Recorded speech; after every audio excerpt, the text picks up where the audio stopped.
Guru di Konawe Selatan Supriyani kemarin ini tanggal 28 Oktober menjalani sidang nih positive people. Jadi masih akhirnya kasus ini nih diteruskan dengan tujuan adalah biar clear gitu. Kalau misalnya memang beliau misalnya tidak memukul siswa tersebut, karena biar pengadilan ini memutuskan endingnya seperti apa gitu, biar ada putusan dari pengadilan. Karena kan kalau udah kayak gini kan isu tersebar misalnya dia sebenarnya memukul atau enggak, ini kan kayak ngambang gitu ya. Tapi dengan ada nanti putusan pengadilan ini jadi lebih clear seperti itu. Namun sayangnya setelah sidang dilakukan, rupanya ini ada teror gitu di mobil yang ditumpangi oleh Supriyani, yang merupakan mobil dari camat tempat beliau ini tinggal. Seperti apa kita coba lihat di X karena lagi rame banget ya.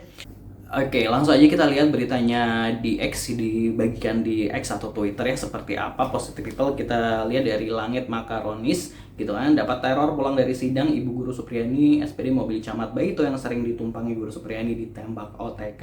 Ini ada videonya dibagikan dari Kendari Pos, nampak kaca ini pecah ya di bagian sisi kiri mobil, seperti itu positive people. Kalau dilihat kita bisa lihat tuh kan. Lalu bagaimana komentar dari warga X gitu kan, warganet yang mulai generalistis Sigit P, apa akan terus dibiarkan makin liar kasus kriminalisasi guru ini? Ayo dong turun tangan, mudah kok. Jika ada kemauan, ini kesempatan buktikan presisi, nggak sekedar basa-basi. Ini kesempatan bersih-bersih oknum polisi bergaya mafia. Sekali lagi, apa masih diam? Gitu tanya warganet ya.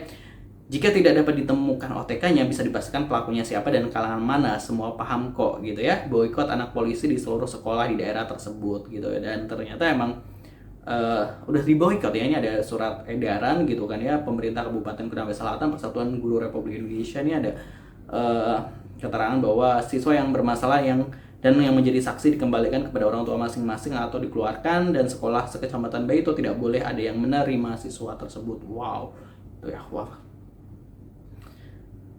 Ayolah Pak Polisi yang baik, tangkap pelaku penembakan ini. Kalau pelakunya sampai nggak ketangkap, masyarakat akan berpikir pelaku penembakan adalah oknum polisi itu sendiri. Tolong diusut Pak pelakunya gitu.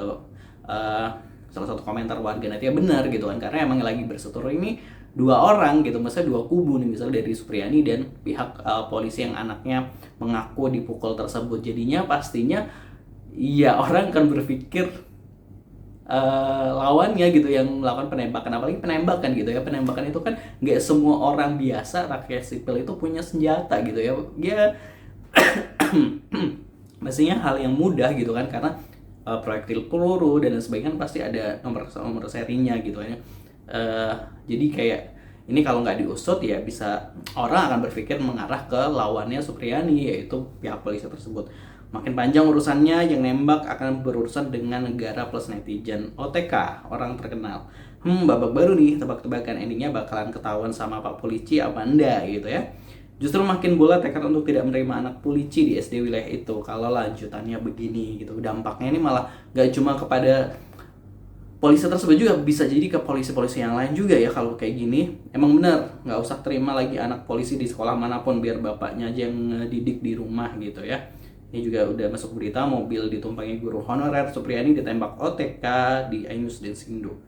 Kok gini amat sih negeri ini? Pak Prabowo penegakan hukum Pak prioritas. Nasib guru di Indonesia, gaji kecil, kesejahteraan kurang, dituduh aniaya, diteror, dilaporin polisi, dan lain-lain. Ade masih aja lagi dendam banget kayaknya. Yang punya senjata api dalam kasus ini adalah sudah pasti dari pihak kepolisian, tapi yang menembaknya itu yang menjadi tanda tanya. Kalau ada bukti selongsongnya sih bisa ketahuan dari nomor serinya.